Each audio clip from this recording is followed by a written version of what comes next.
And it's a huge advantage if you have somebody who can be recognized as that, and not just in your country, but around the world. People don't change that much. I think they recognize those people whose commitment has been constant, and they know that those standards are not changing. Did Princess Anne just shake things up in the royal family? A leaked message reveals her unfiltered thoughts, and it's got William and Catherine caught off guard. Known for her no-nonsense attitude, Anne's bold opinions on the monarchy's future have sparked a new wave of tension, leaving everyone wondering, what's next for the royals? Evolution of the British monarchy. Tina Brown, former magazine editor and author of the Palace Papers, recently stirred up a debate by describing King Charles TwoI's monarchy as a skeleton of itself. Her comments hit hard, pointing out the consequences of Charles's long-standing policy of slimming down the royal family. Brown suggested that in the midst of health challenges and heavy burdens, the monarchy could use someone like Prince Harry, someone who brings energy and charisma, especially when many senior royals are sidelined due to illness or stress. King Charles has been pushing for a leaner royal family for years, aiming to reduce the public-facing roles to just the immediate family: himself, his wife Camilla, and their heirs. But according to Brown, the monarchy has become so slimmed down that it now feels anorexic. Charles is currently battling cancer, Kate has recently gone through serious health issues, and William is feeling the weight of responsibility as the future king. In this moment of family strain, Brown believes Harry's return could help restore some much-needed vibrancy to the royal scene. With the public's gaze fixed on the royals more than ever, Brown argues that Harry's upbeat nature could serve as a powerful ambassador for the family, particularly in times when the others are overwhelmed. It's not just about adding Harry back into the mix. There's a deeper issue. Harry has often been seen as someone who upstages William. This is a dynamic that Charles himself experienced with Princess Diana in the 90s, where Diana's charisma overshadowed his. Brown points out that while Harry's charm is undeniable, it's also true that he tends to steal the spotlight, something that could cause tension with William. But in light of the royal family's current challenges, the idea of Harry stepping up is seen by some as not just desirable, but necessary. The idea of a slimmed-down monarchy is hardly new. Robert Lacey, a historian and author of Battle of Brothers, writes that Charles has been advocating for a more streamlined royal family since the 1990s.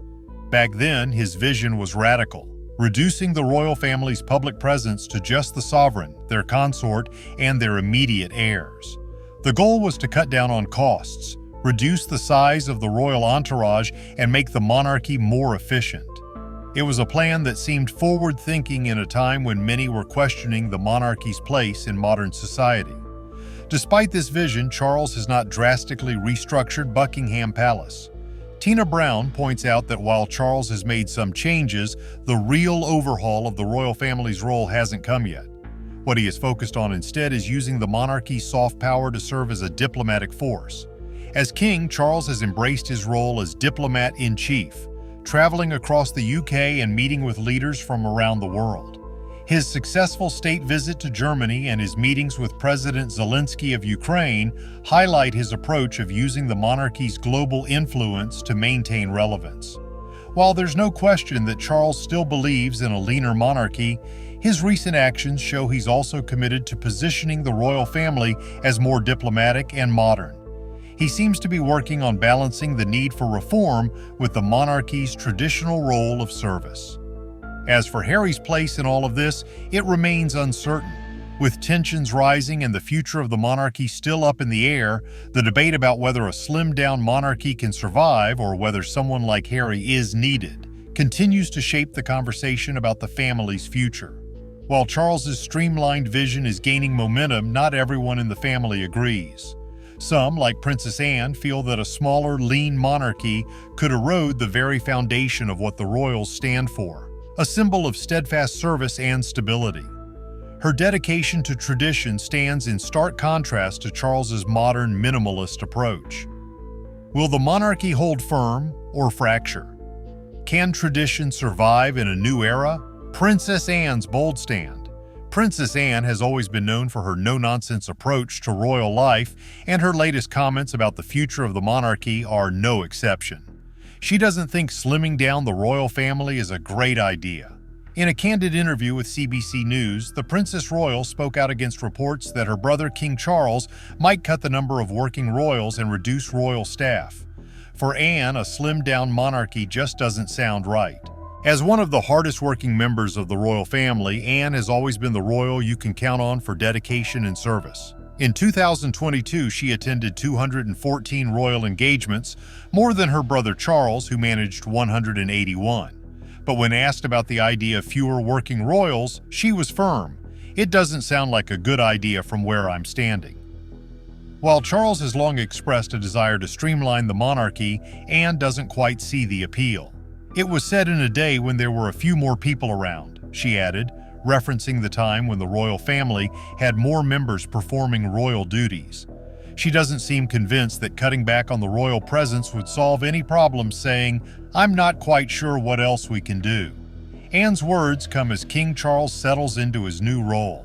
As the 74-year-old monarch prepares for his coronation, the Princess Royal wasn't expecting any big surprises from her brother.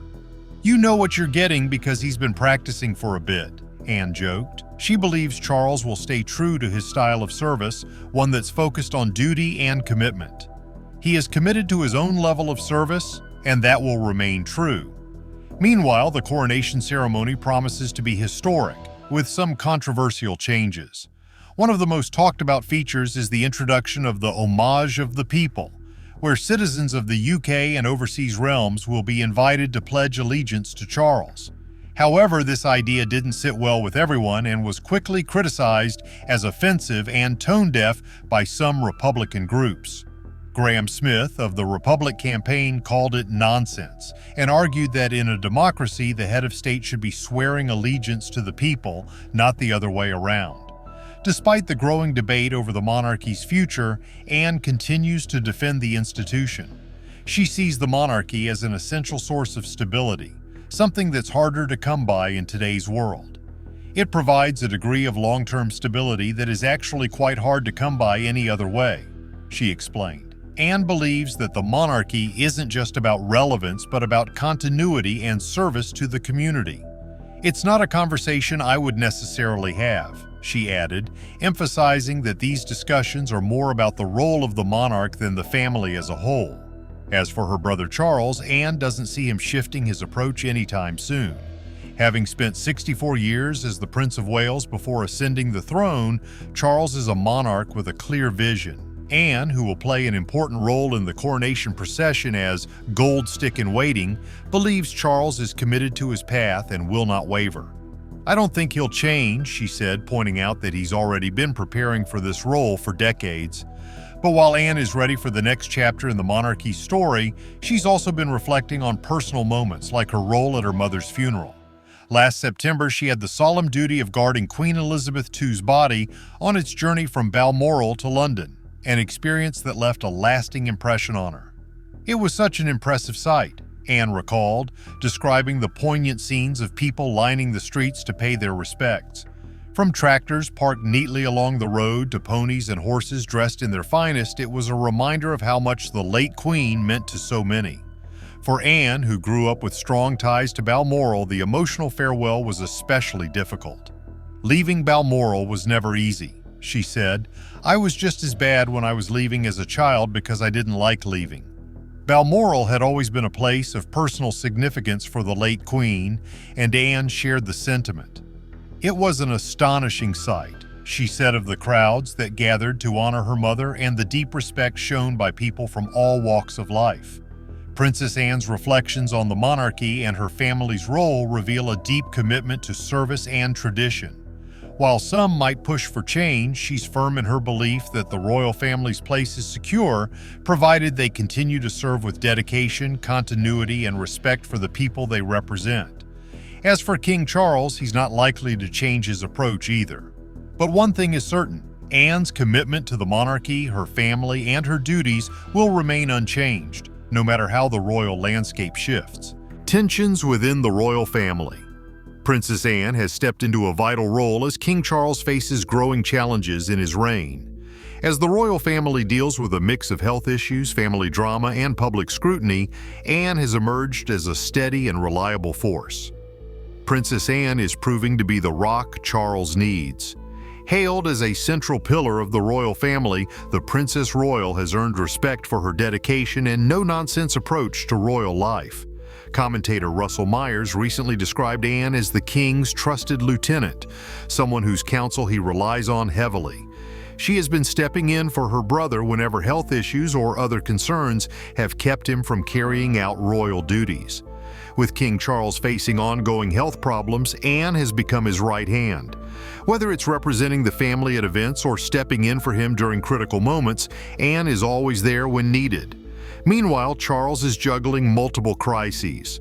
Not only is he dealing with Prince Harry and Meghan Markle's ongoing criticism of the royal family, but his relationship with his brother, Prince Andrew, remains strained.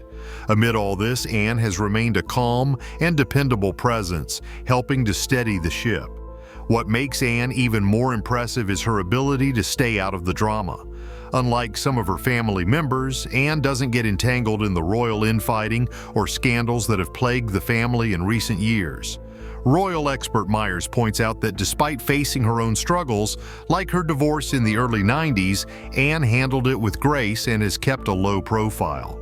In fact, Princess Anne's focus on duty and service has earned her widespread respect. Her no-nonsense approach and commitment to the monarchy's role in society have made her a role model for many. While her brother Charles navigates the difficulties of modern kingship, Anne continues to show that she's ready to put the family first, no matter what. Prince William has his own vision for the monarchy. During a visit to South Africa, the Prince of Wales talked about his desire to approach royal duties differently, saying he wanted to do things in a more modern way that connects with his generation. William said he's aiming to take a smaller approach to the royal family, focusing on philanthropy, collaboration, and empathy. His goal is to make a real impact both at home and abroad through a leadership style rooted in understanding and compassion. In South Africa, William mixed formal events with more informal engagements, showing a more relaxed side of the monarchy. He said he was striving to make his royal work more relevant to the issues people care about. He also emphasized that empathy would be central to his approach as he tries to lead in a way that reflects the concerns of his generation. For William, this is personal. He recently opened up about the challenges of the past year, describing it as probably the hardest year of my life, as he supported both his wife Catherine through cancer treatment and his father, King Charles, during his own health battles. Thankfully, Catherine is now cancer-free, and William expressed optimism about the future, especially about doing more joint trips abroad with her in the coming year. The future of the British royals. A defining characteristic of Queen Elizabeth II was her unwavering sense of duty, always guided by a clear long-term vision. Throughout her reign, she remained committed to serving the people, even well into her 90s. Her vision stayed constant, but the way she executed it changed over time. For example, she embraced comedic moments with Paddington Bear to connect with a younger audience, showing that, while her core values remained the same, she was willing to adapt her approach to stay relevant. King Charles is following a similar path with his own long-term vision, particularly when it comes to protecting the planet for future generations. This has been a cause close to him for decades, long before sustainability became the global priority it is today. His focus on the future, like his mother's before him, looks beyond the immediate political cycles and addresses a larger, more enduring legacy. Both monarchs have made it clear that their missions aren't shaped by short-term pressures. They are built for the long haul. This commitment to a long-term vision is crucial for any leader or organization. It sets a clear direction and provides the flexibility to adjust strategies as needed. Patagonia's founder, Yvon Chouinard, exemplifies this mindset by making decisions based on how they'll affect the company in the future, well beyond his own tenure. This kind of foresight ensures that decisions are made with an eye toward the long-term health of the company. Patagonia's mission statement, now set for the next 100 years, reflects the company's commitment to sustainability and its role in protecting the planet. When leaders have a long-term vision, they can stay the course even when the approach evolves over time. However, the challenge for many leaders is sticking to the same old strategies simply because they've worked in the past. The key isn't to maintain outdated methods, but to adapt them to the changing world. If you hold too tightly to old ways of doing things, you risk missing opportunities and falling behind. The goal should always be to keep the vision intact, but allow the approach to shift in response to new challenges and opportunities. This balance between tradition and progress isn't just relevant for monarchs, it applies equally to businesses. Traditions, while important, must be flexible enough to coexist with new ideas and approaches. In the case of Lloyd's of London, a 335-year-old institution, it continues to honor its long-standing traditions, such as calling staff waiters and ringing the lutein bell. But it also embraces modern technologies and innovations. Lloyd's has introduced cutting-edge initiatives like the first IVF insurance product and played a pivotal role in delivering COVID-19 vaccines to low-income countries. Traditions help maintain a sense of identity and culture, but they must be adaptable to the needs of the present and future. In business, as in royalty, leaders should understand the origins of their traditions and keep those that still serve a purpose while discarding outdated ones. The right traditions build a sense of community and shared values, but businesses must stay open to innovation to stay competitive. No matter the industry, staying relevant today means embracing technological advancements. But this doesn't mean chasing every new trend just for the sake of it. Leaders need a systematic approach to evaluate new technologies and assess their impact. Queen Elizabeth II, despite her conservative image, was always ahead of the curve when it came to adopting new technology. She was one of the first heads of state to send an email, and she insisted that her coronation be televised, recognizing that the power of the media could bring her closer to the public. A more recent example of an organization embracing new technology is the BSI Group, the U.K. quote, S National Body for Technical Standards. BSI, a 122-year-old institution, has taken a forward-thinking approach to AI by partnering with Citadel AI, a Japanese startup focused on ensuring the safe, ethical use of AI technologies. This kind of partnership shows how traditional organizations can innovate by adopting new tools and strategies to stay ahead of emerging risks. Leaders must continuously assess technological advancements as they can offer new ways to improve business operations and open up new markets. As King Charles settles into his reign, it will be fascinating to see how he balances royal traditions with the demands of the modern world. Will he continue the legacy of tradition while introducing reforms that reflect contemporary values? Like any great leader, he will need to walk the tightrope between preserving what has worked for centuries and pushing forward with changes that will secure the monarchy's place in the future. For businesses, this lesson is clear. Maintain your core vision and traditions, but be open to adapting them to meet the demands of the present and future.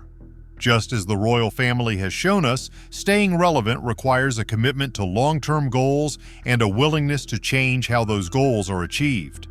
As the world continues to evolve, so too must the approaches we take to meet its challenges. What do you think about the royal family's future? Do you think King Charles will manage to balance tradition with modern change? How do you see Princess Anne's role in all of this? Drop your thoughts in the comments below and don't forget to like and subscribe for more royal updates. Thanks for watching.